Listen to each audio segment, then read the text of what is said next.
नमस्कार साथियों, स्वागत है आपका स्काई एकेडमी 360 में। तो कैसे हैं दोस्तों?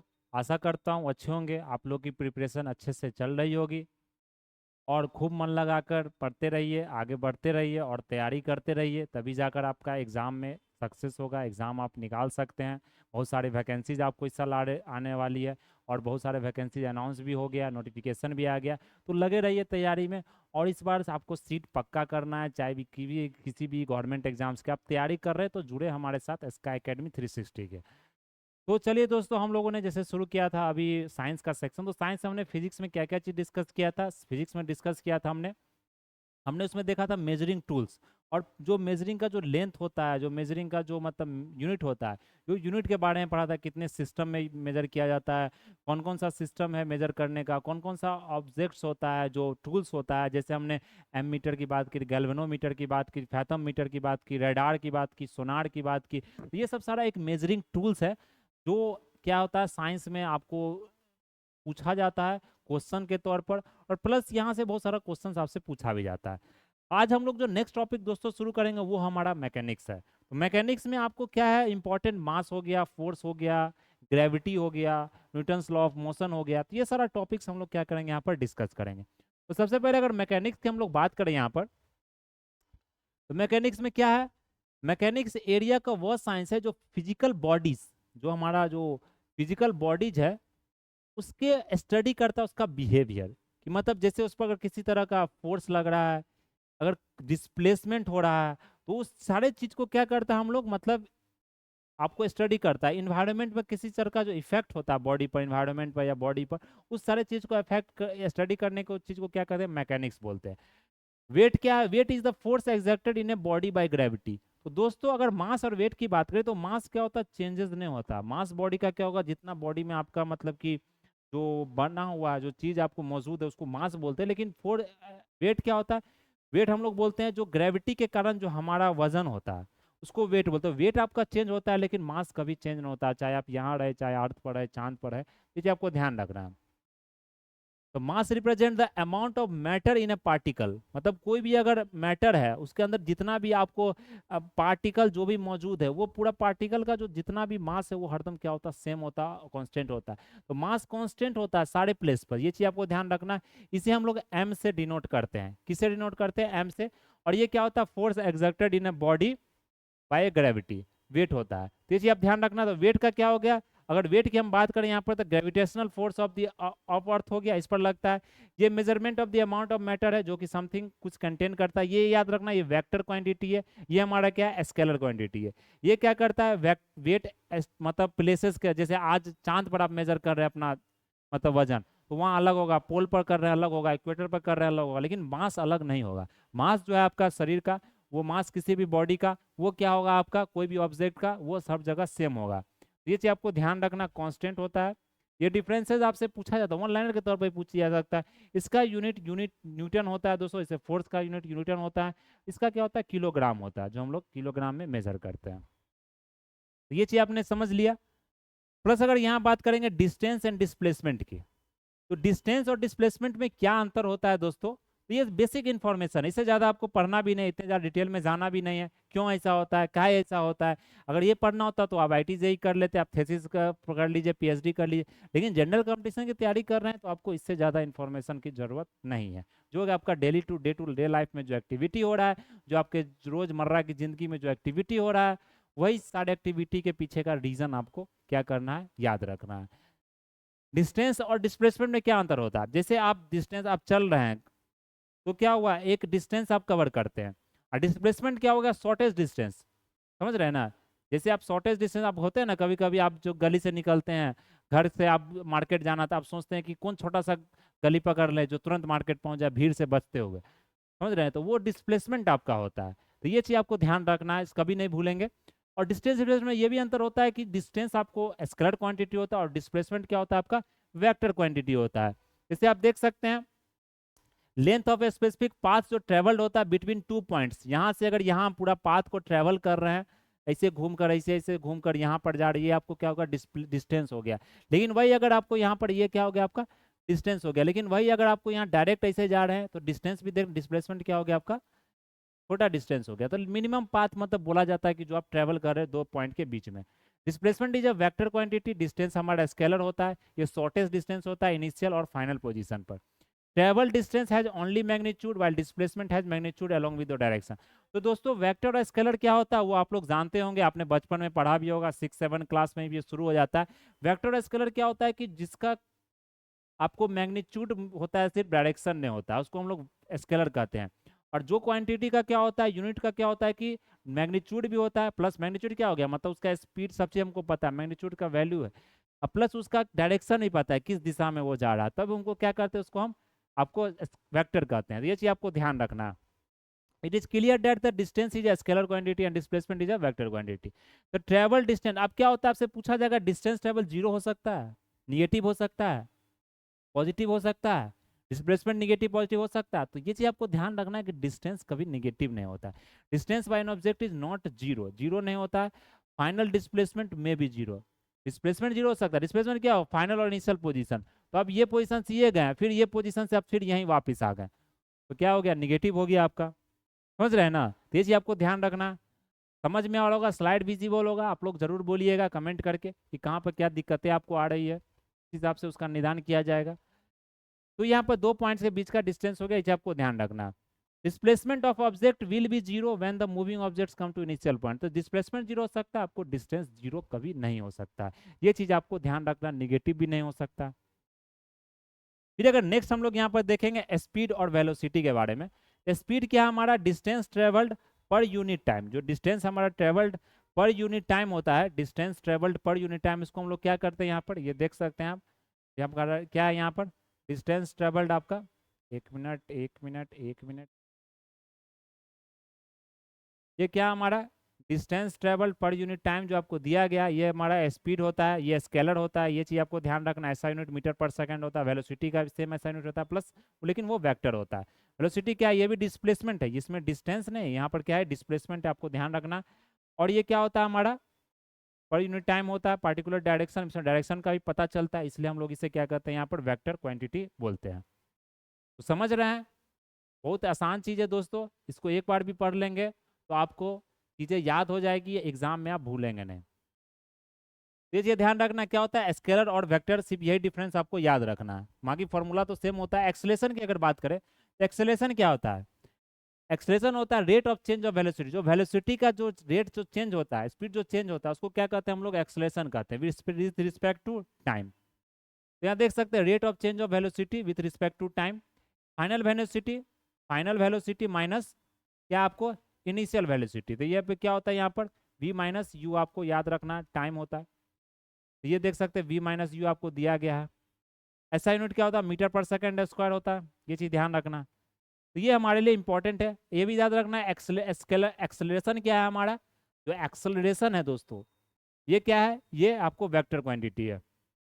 फिर अगर न्यूटन्स लॉ ऑफ मोशन की बात करें यहाँ पर, तो जो हमारा जो न्यूटन्स लॉ ऑफ मोशन है, क्या हमारा न्यूटन्स लॉ ऑफ मोशन, इसमें क्या है, तीन लॉ है, first law, second law, third law. तो पहला जो लॉ क्या है न्यूटन्स लॉ ऑफ मोशन का, Newton's law of motion are three physical laws that led the foundation for classical mechanics. आप जानते हैं वो चीज इंपॉर्टेंट क्या है। फर्स्ट लॉ ऑफ मोशन क्या कहता है, Newton first law of motion state that, जैसे कोई भी ऑब्जेक्ट है, दैट एवरी ऑब्जेक्ट, पहले इस चीज को पढ़ लो उसके बाद हम समझेंगे, that every object will remain which every object will remain at rest or in a uniform motion in a straight line unless compelled to change its state by the action of an external force। तो ये चीज आपको यहाँ पर ध्यान रखना है।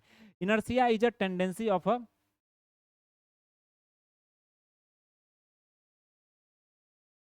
Inertia क्या है मतलब कि फर्स्ट लॉ ऑफ मोशन को इससे समझ लीजिए, पहले उसको इनर्शिया भी बोलते हैं, लॉ ऑफ इनर्शिया की बात करेंगे। तो फर्स्ट लॉ ऑफ मोशन क्या है कि जैसे कोई भी बॉडी है, जैसे यही अगर आप देख रहे हैं ये बॉडी है, ये आपको मूव कर रही है, मूव कर रही है, मूव कर रही है, जैसे ये बॉडी मूव कर रही है। ये बॉडी जब तक आप इसको किसी तरह का एक्सटर्नल कोई फोर्स नहीं देंगे, क्योंकि आप देख रहे हैं हाथ में भी क्या है, यहाँ पर एक मतलब अगर समझिए एक गाड़ी एक रोड है, तो ये बॉडी अगर आपको मूव कर रही है तो ये नीचे फ्रिक्शन लग रहा है, कुछ एक्सटर्नल फोर्स तो लग रहा है ना, इसलिए बॉडी रुक जाती है। अगर यहाँ कोई एक्सटर्नल फोर्स नहीं लगेगा तो गाड़ी आप एक चला दीजिएगा, वो कोई मजाल है कि वो गाड़ी रोक सकता है, रुकेगा ही नहीं वो गाड़ी। समझ रहे हैं ना, तो ये चीज आपको ध्यान रखना है, इसी को बोला जाता है। या कोई बॉडी अगर आपको रुका हुआ तो उस बॉडी को आपको वो रुका ही रह जाएगा रेस्ट में। वो अगर जैसे आपको थोड़ा सा भी उसको फोर्स दीजिएगा तभी वो बॉडी आगे या पीछे भागेगा। तो इस चीज़ को आपको ध्यान रखना है, इसी को फर्स्ट लॉ ऑफ मोशन बोला जाता है। तो कोई एक्सटर्नल फोर्सेज लगते हैं उसके कारण क्या होता है, बॉडी आपको मूव करती है या रेस्ट में रहती है। इसी को इनर्शिया बोलते हैं। इनर्शिया क्या होता है दोस्तों, जैसे आप बस में जा रहे हैं तो आप देखते हैं जैसे बस चालू होता है आप डायरेक्ट आगे चालू होता है आप डायरेक्ट पीछे की तरफ घूम मतलब क्या होता है आप मूव कर जाते हैं, समझ रहे हैं ना। जैसे आप बस एक लेफ्ट टर्न करता है आप राइट हो जाते हैं। तो बॉडी क्या होता है हमारे एक इनर्शिया टेंडेंसी को मेंटेन करता है। रेस्ट में तो हम रेस्ट ही रहना चाहते हैं। एक मतलब आप गाड़ी पर बैठे, एक गाड़ी आपको शुरू हो गया, एक गाड़ी आपको चल दिया तो अब एक क्या होते हैं पीछे की तरफ मूव कर, क्योंकि बॉडी आपका क्या है नीचे का पार्ट, ऊपर पूरा पार्ट आपका क्या है जुड़ा हुआ जमीन से, वो क्या है रेस्ट में था। फिर गाड़ी जैसे चली तो आपका नीचे का जो पोर्शन है, तो नीचे का पार्ट है वो आपको क्या होगा मोशन में चला गया, ऊपर का पार्ट आपकी मोशन आने में टाइम लगेगा, इसलिए वो पार्ट को मोशन में लाने के लिए वो बॉडी को जर्क मारता है। तो ये चीज आपको ध्यान है, उसको इनर्शिया बोलते हैं। तो inertia is a tendency of a matter by which it constitutes in existing state of rest और uniform motion in straight line unless that state is change by an external force. तो in first law of motion inertia को भी आपको यहाँ पर बताती है, inertia को भी रिप्रेजेंट करती है। ये चीज आपको ध्यान रखना। ये भी पूछा जाता है कि more inertia that an object है the more mass that is, मतलब इनर्शिया इस पर ही डिपेंड होता है कि जितना वजन होगा शरीर का, जितना वजन होगा किसी भी बॉडी का ऑब्जेक्ट का, उतना ज्यादा उस पर इनर्शिया लगेगा। ये चीज आपको ध्यान रखना। फिर नेक्स्ट हमारा क्या, Newton second law of motion. Next क्या हमारा Newton second law of motion. तो जो न्यूटन का जो सेकेंड लॉ ऑफ मोशन होता है उसमें क्या कहते हैं, acceleration of an object depends upon two variables. दो वेरिएबल पर डिपेंड होता है, net force acting upon the object and the mass of the object. तो ये किस पर होता है कि नेट फोर्स ऑब्जेक्ट पर क्या लग रहा है और मास क्या है ऑब्जेक्ट का। इसलिए हम यहाँ से मतलब मेनली एक फोर्स का हम यहाँ पर क्या करते हैं, फोर्स का यहाँ पर आपको इनिशिएशन होता है, डेवलपमेंट होता है, तो फोर्स हम यहीं से डिफाइन करते हैं। आपको फोर्स क्या हो गया यहाँ पर, मास, फोर्स क्या होता है मास इनटू एक्सेलरेशन दिया गया। Acceleration of an object subject to a force is directly proportional to the net force in same direction the net force inversely proportional to the mass of the object. तो ये चीज आपको यहाँ ध्यान रखना है। ऐसा यूनिट क्या है, न्यूटन है फोर्स का। तो मतलब जिस डायरेक्शन में आपको फोर्स लग रहा है उसी डायरेक्शन में बॉडी क्या करना चाहिए, आपको मूव करना चाहिए। तो ये चीज आपको ध्यान रखना। प्लस यहाँ पर देख सकते हैं 1 न्यूटन को किस तरह से डिफाइन करते हैं हम लोग। 1 newton is equal to 1 kilogram metre per second square और न्यूटन। तो वह क्या होता है, अगर फोर्स को हम लोग बात करें यहाँ पर तो मास इंटू एक्सेलरेशन होता है। मास का अगर हम देखें तो यहाँ पर केजी में हम करते हैं, एक्सेलरेशन को क्या करते हैं मीटर पर सेकेंड स्क्वायर में करते हैं। तो क्या हो गया KG metre per second square, KG metre per second square. तो इस तरह से आप फॉर्मूला को याद रख सकते हैं, एग्जाम में पूछा जाता है।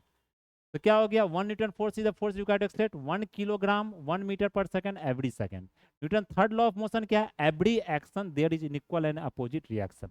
ये चीज आपने पढ़ा भी होगा, जितना भी ये कर्मा पर भी होता है, जो चीज आप करेंगे वो भोगेंगे, जैसा पाया जैसा आपने बोया वैसा पाएंगे। तो वही हो गया, every action has equal and opposite reaction. The force imposed by the first object to the other object is known as action, while the force imposed by the second object on the first object is known as reaction. तो इसमें दो body का होना जरूरी है दोस्तों, दो object का होना जरूरी है। जैसे कोई ऑब्जेक्ट है, जैसे ये दो आप देख सकते हो ऑब्जेक्ट है, इस दोनों पर अगर हम इस पर आपको प्रेशर लगा रहे तो यही बॉडी हमारे इस बॉडी पर प्रेशर लगाएगी। तो ये होना जरूरी है, समझ रहे ना। सेम बॉडी एक दूसरे प्रेशर नहीं लगाती है, अलग एक बॉडी इस पर प्रेशर लगाती है, ये बॉडी अपोजिट इस पर लगाएगी, समझे, फर्स्ट सेकंड पर तो सेकंड फर्स्ट पर। तो ये चीज आपको यहाँ पर ध्यान रखना है। तो force of the first object equal to the size of the force of the second object newton. और ये दोनों का क्या होगा, सेम साइज, सेम मतलब कि आपको क्या होगा फोर्स का मतलब मेजरमेंट होगा, अलग अलग फोर्स आपको नहीं लगेगा इसमें। फिर नेक्स्ट हमारा मोमेंटम है, जो मतलब बेसिक है वो आपको समझना है। मोमेंटम क्या है, momentum is the product of the mass and velocity of an object. Momentum को हम डिफाइन करते हैं मास और वेलोसिटी का जो प्रोडक्ट है उससे। ये क्या हमारा वेक्टर क्वांटिटी है जो कि मैग्नीट्यूड भी होता है डायरेक्शन भी होता है। मास से किलोमीटर पर सेकंड से हम इसे क्या करते हैं, ऐसा यूनिट डिनोट करते हैं।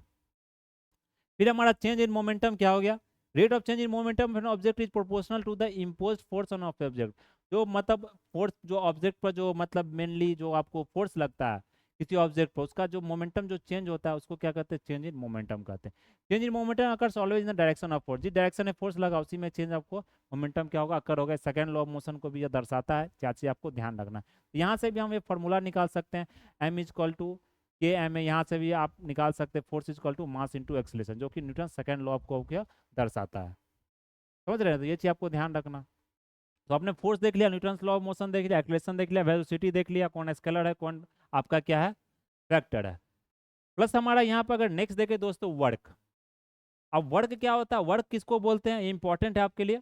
वर्क क्या होता है, वर्क का जो डिफिनेशन होता है, force is said to do work when acting there is a displacement of the point of application in the direction of force if no displacement occurs after applying force no work is done। समझ रहे हैं ना।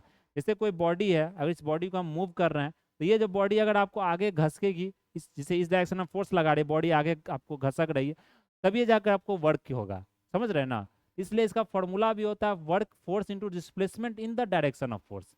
इसको हम लोग W equal to F into S से denote करते हैं, या एफ एस कॉस थीटा आपने पढ़ा भी होगा, जो कि मतलब यहाँ पर आपको होता है। इसलिए बोला जाता है कि जो लोड होता है, जो कूली आपको लोड लेकर आपको चलते हैं, उसको डिस्प्लेसमेंट ऑफ वर्क नहीं बोला जा सकता अगर आप फिजिक्स टर्म में देखेंगे। लेकिन वहाँ पर पैसा नहीं दीजिएगा तो झगड़ा हो जाएगा। समझ रहे हैं ना। तो वो फिजिकल वर्क तो होता ही है, लेकिन फिजिक्स के टर्म में उसको वर्क नहीं बोला, क्योंकि परपेंडिकुलर डायरेक्शन होता है। cos 90 डिग्री आप जानते हैं 0 होता है। ये देख सकते हैं एफ एस कॉस थीटा होता है। इसलिए डायरेक्शन में अगर फोर्स होगा तो सही है, लेकिन आपको परपेंडिकुलर होगा तो वो क्या होगा, 0 वर्क हो जाएगा। फिर वर्क की अगर बात करें, जैसे हमने मोमेंटम देखा क्या है, वो आपको वेक्टर है। उसी तरह वर्क क्या हमारा स्केलर क्वांटिटी है। वर्क क्या हमारा स्केलर क्वांटिटी है, जूल होता है इसका यूनिट।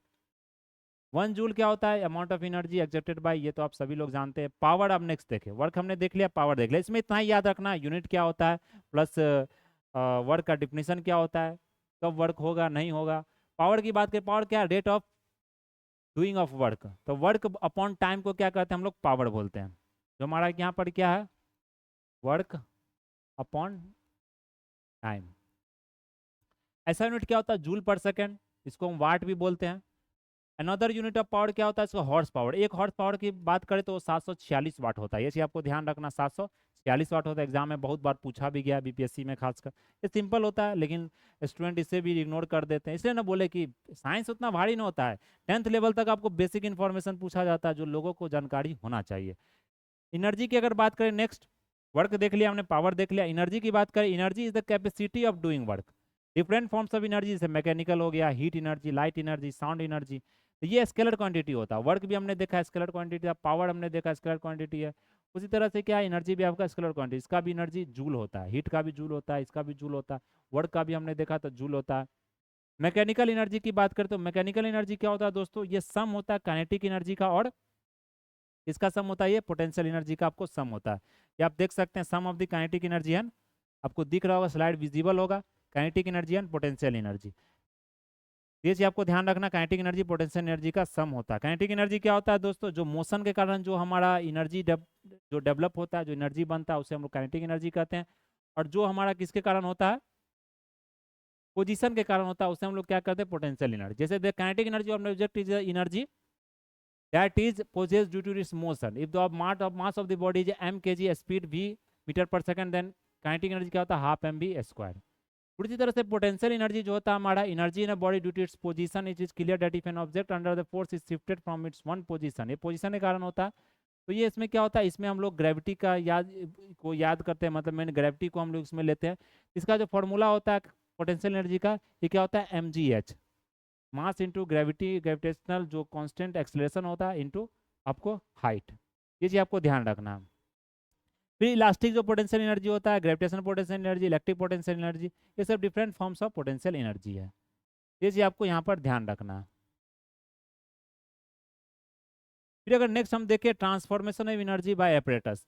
ये हमने एक पहले डिस्कस भी किया था कि इस तरह से क्वेश्चन आपसे पूछा जाता है कि जो एपरेटस होता है, मतलब कुछ कुछ जो मतलब आपको टेक्नोलॉजी या बोल सकते हैं ऑब्जेक्ट होता है, जो मेजरिंग टूल्स होता है या कोई तरह का ऑब्जेक्ट होता है, टेक्नोलॉजी ऑब्जेक्ट होता है, वो उसका यूज क्या होता है, उसे एपरेटस भी बोला जाता है।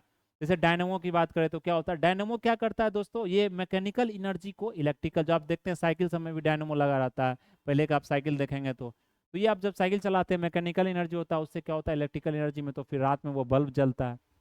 फिर इलेक्ट्रिक मोटर की बात करें, आप मोटर का स्विच देते हैं तो आपको क्या लगता है, अब आप कॉमन सेंस लगाइए, आपको क्या लगता है, आप रोज मोटर चलाते हैं लेकिन आपको पता नहीं होता है। तो इसलिए डेली अवेयरनेस बहुत ज़्यादा जरूरी है, जनरल अवेयरनेस इसी को बोला जाता है। लेकिन लोग समझते नहीं, लोग पीएचडी करने लग जाते हैं। अब मोटर को आप खोल कर उसको थोड़ी पढ़िएगा। इलेक्ट्रिक मोटर क्या होता है, ये इलेक्ट्रिकल एनर्जी, आप स्विच दबाते हैं इलेक्ट्रिक एनर्जी मिलता है उसको, फिर मोटर क्या होता है चलता है तो वो पानी को जमीन से जो पानी को ग्राउंड वाटर को खींच कर वो आपके सिंटेक्स को भरता है, या आपको पानी का जो यूज होता है, चाहे आप इरिगेशन के पर्पज़ के लिए यूज करते हैं किसी चीज़ के लिए, तो क्या होता है इलेक्ट्रिक एनर्जी को मैकेनिकल, उसे माइक्रोफोन की बात करें तो जो हम माइक्रोफोन यूज कर रहे हैं, जो माइक यूज कर रहे हैं, इसको माइक्रोफोन बोला जाता है। इसमें हम क्या कर रहे हैं, यहाँ साउंड एनर्जी आपको भेज रहे हैं, वो इलेक्ट्रिक एनर्जी में कन्वर्ट हो रहा है। यहाँ देख सकते हैं साउंड एनर्जी को इलेक्ट्रिक एनर्जी में। तो चीज़ों को ऑब्जर्व कीजिए, तभी जाकर आपको याद होगा। फिर अगर देखें लाउड स्पीकर की बात करें, लाउड स्पीकर में क्या होता है, लाउड स्पीकर में जो होता है वो इलेक्ट्रिक एनर्जी को साउंड एनर्जी में, ये दोनों में कंफ्यूज मत हो जाइएगा, ये बहुत मतलब कंफ्यूजिंग है। लोग को लगता है लाउड स्पीकर में भी क्या होता है, हम बोलते हैं तो वो जाकर नहीं, हम जो बोलते हैं लाउड स्पीकर में सबसे पहले तो हम वो करंट का यूज होता है उसमें, इलेक्ट्रिकल एनर्जी, तो अब जाकर वो साउंड एनर्जी तो लोगों के पास पहुंचता है, वो समझ रहे हैं ना। लाउड स्पीकर चाहे आप बॉक्स देख ले, जितने भी आपको बूफर उफर जितने भी होम थिएटर सब होते हैं। फिर सोलर सेल की बात करें, सोलर में क्या होता है, लाइट एनर्जी को हम ले इलेक्ट्रिकल एनर्जी कन्वर्ट करते हैं सोलर एनर्जी को। ट्यूबलाइट को क्या करते हैं, केमिकल जो इलेक्ट्रिकल एनर्जी होता है उसको लाइट एनर्जी में कन्वर्ट करते हैं। फिर इलेक्ट्रिक बल्ब में क्या होता है कि इलेक्ट्रिकल एनर्जी को हीट एनर्जी में और लाइट एनर्जी दोनों में कन्वर्ट करते हैं। इलेक्ट्रिकल सेल में क्या होता है, इसमें केमिकल एनर्जी को हम लोग इलेक्ट्रिकल एनर्जी में कन्वर्ट करते हैं। फिर अगर कैंडल को देखें तो कैंडल में क्या होता है दोस्तों, इसमें भी केमिकल एनर्जी होता है, इसको लाइट और हीट एनर्जी में कन्वर्ट किया था।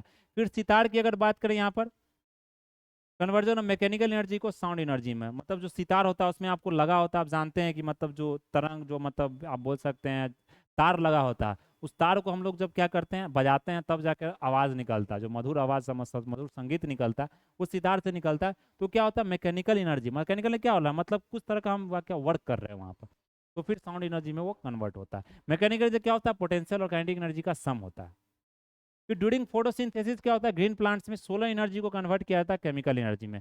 जो प्लांट जो फूड जो बनाता है दोस्तों वो इनऑर्गेनिक फॉर्म में होता है, तब सूर्य से पानी से आप जानते हैं, वो हम लोग आगे पढ़ेंगे, मतलब जब बायोलॉजी पढ़ेंगे प्लांट्स का प्रोडक्शन क्या होता है, मतलब फोटोसिंथेसिस का रोल क्या होता है। फोटोसिंथेसिस में क्या होता है कि जो सूरजमुखी का जो मतलब सूरज का जो किरण होता है, सनलाइट होता है, प्लस वाटर का यूज होता है, प्लस कार्बन डाइऑक्साइड मतलब ऑक्सीजन बोल सकते हैं, मेनली कार्बन डाइऑक्साइड का यूज होता है, तब जाकर क्या होता है आपको वो फूड आपको बनाया जाता है। तो ये चीज़ आपको यहाँ पर ध्यान रखना है, ये केमिकल एनर्जी में कन्वर्ट होता है सोलर एनर्जी, ये एग्जाम में आपसे यहाँ पर पूछा जाता है। तो ये था आपको मतलब जो मैकेनिक से रिलेटेड, प्लस ये हमारा क्वेश्चन आप देख सकते हैं, जो क्वेश्चन आपको दिया गया एग्जाम में पूछा गया, जितने भी क्वेश्चन है सिंपल मैकेनिक्स किस पर वर्क करता है, एनर्जी कंजर्वेशन मतलब क्या होता है, generation destruction of energy, no energy कभी नाइदर क्रिएटेड नॉट, एनर्जी को हम कभी क्रिएट भी नहीं कर सकते, डिस्ट्रॉय नहीं, एक फॉर्म से दूसरे फॉर्म में चेंज, जैसे काइनेटिक है तो आपको पोजीशन के कारण वो आपको क्या होगा पोटेंशियल में कन्वर्ट हो सकता है। फिर अगर हीट एनर्जी में हो सकता है, फ्रिक्शन में हो सकता है। एनर्जी ऑफ विंड इज क्या होता है, potential kinetic electric potential kinetic both, तो ये आपका काइनेटिक होता है क्योंकि विंड मूव करता है, वो तो आपको एक जगह पोजीशन तो बैठता नहीं, वो क्या करता है आपको, विंड क्या होता है, moving air is called wind. समझ रहे हैं, ये चीज़ आपको ध्यान रखना, जो सब क्वेश्चन यहाँ आपको दिया गया, देख रहे हैं बहुत सारा क्वेश्चन सारे एग्जाम से पूछा गया, चाहे वो यूपीएससी हो, चाहे बीपीएससी हो, चाहे दरोगा हो, चाहे किसी तरह का एसएससी सीजीएल हो, ये सब देते पूछा गया है। बैटमैन जैसे मतलब कि जो कोई भी बैटमैन होता है, मतलब बैटमैन क्या क्रिकेटर होता है, आप देखते हैं आप भी जब क्रिकेट खेलते हैं तो आप जो बॉल जो मतलब कैच करते हैं, तो बॉल कैच करते हैं तो आप क्या करते हैं, बॉल हाथ को पीछे खींचते हैं, क्योंकि आपको पता होता है बॉल से हमको चोट लग जाए, उसके पीछे भी साइंस होता है दोस्तों। तो मोमेंटम क्या होता है आपका डिक्रीज होता है, तो ये देख सकते हैं, there is a force on the ball opposing the there is no unbalanced force on the ball so the ball tried to come to the batsman did not hit the ball hard enough। तो यहाँ पर क्या होता है दोस्तों, there is a force on the ball opposing the motion, उसमें force होता है जो मोशन को अपोज करता है, इसलिए हम लोग हाथ को क्या करते हैं पीछे खींचते हैं, तो हाथ क्या होता है बॉल आपको रुक जाता है। तो ये चीज़ आपको यहाँ पर ध्यान रखना। फिर एक हमारा नेक्स्ट टॉपिक है दोस्तों, उस टॉपिक का क्या नाम आपको, मोशन अंडर ग्रेविटी। तो जो मोशन अंडर ग्रेविटी है दोस्तों, अगर ये टॉपिक की हम बात करें यहाँ पर, तो ये भी आपको ज़्यादा बड़ा तो टॉपिक नहीं है, फिर भी अगर देखें इस टॉपिक को तो हम लोग क्या करेंगे यहाँ पर नेक्स्ट क्लास में मेनली डिस्कस कर लेंगे इस चीज़ को। मैकेनिक्स हमने पढ़ा, उसी पर कुछ कुछ क्वेश्चन हमने देख ही लिया है, क्वेश्चन आप देख लीजिए एक दो क्वेश्चन और भी, उसके बाद हम कंप्लीट करते हैं इस चीज़ को। जो आप देख सकते हैं, for every action there is an equal opposite reaction, है किस में बोला गया आपको, न्यूटन द्वारा किस में दिया गया, थर्ड लॉ ऑफ मोशन में। देखिए कितना सिंपल क्वेश्चन है, आर ओ मेंस में पूछा गया, इस तरह के मेंस में इस तरह क्वेश्चन पूछा जाता है। देख रहे हैं क्वेश्चन का लेवल भी आप देख लीजिए, ये बड़ा ज़्यादा मतलब रॉकेट साइंस नहीं होता है, सिर्फ आप चीज़ों को पढ़े याद करें प्रैक्टिस करें तो आराम से एग्जाम निकल जाए, कोई ज़्यादा टफ नहीं है दोस्तों। यहाँ देख सकते हैं, consider the flowing conclusion in starting loaded card one has to push harder than to keep it moving. तो क्या होता है यहाँ पर less friction one the card, मतलब कि पहले क्या होता है, आपको किसी भी आप घोड़ा गाड़ी को या आगे ठेल रहे हैं तो पहले तो आपको पुश बहुत हार्ड करना है, उसके बाद फिर धीरे धीरे चलना है, क्योंकि फ्रिक्शन को आपको कम करना होता है। तो ये चीज़ आपको ध्यान रखना। फ्रिक्शन भी क्या एक तरह से आपको मूविंग जो मतलब मूव करते हैं, आप भी जो चलते हैं फ्रिक्शन के कारण ही चलते हैं। न्यूटन थर्ड लॉ तो लगता ही है, लेकिन फ्रिक्शन के कारण लगता है। फ्रिक्शन नहीं होगा तो आप जमीन पर चलें, आप देखते हैं जो पिछला जो जगह होता है, कोई भी जगह आप जाएंगे जहाँ पर कीचड़ हो जाता है तो वहाँ पे क्या होता है, फ्रिक्शन कम हो जाता है, तो आप वहाँ गिरने का चांस बहुत ज़्यादा, सबसे ज़्यादा लोग वहाँ गिरते हैं, एक्सीडेंट भी होता है। तो ये मतलब जो आपको फ्रिक्शन, यहाँ पर फ्रिक्शन नहीं होगा तो हम लोग चल भी नहीं पाएंगे। यहाँ देखते हैं हीट टू इलेक्ट्रिक क्या होता है, solar cell, electric to sound हमने पढ़ाई, mass to heat nuclear reactor, fuel combustion, chemical to light energy, heat energy, इस तरह का क्वेश्चन आपसे पूछा। फोर्स क्या है, मास एक्सलेशन का प्रोडक्ट है। देखो बीपीएससी में इस तरह का एकदम सिंपल क्वेश्चन पूछा जाता है दोस्तों, कोई मतलब रॉकेट साइंस नहीं है, माथापच्ची नहीं है। एक बार आप इसको अच्छा से याद कर ले, पढ़ ले, तो फिर ये सारा चीज़ खत्म हो जाएगा। विंड पावर में क्या होता है कि जो एनर्जी कन्वर्ट होता है इलेक्ट्रिकल एनर्जी में, वो क्या होता है, हमारा काइनेटिक एनर्जी कन्वर्ट होता है इलेक्ट्रिकल एनर्जी में। तो वो जो चक्का जो चलता है, विंड पावर आप जानते हैं ना सब।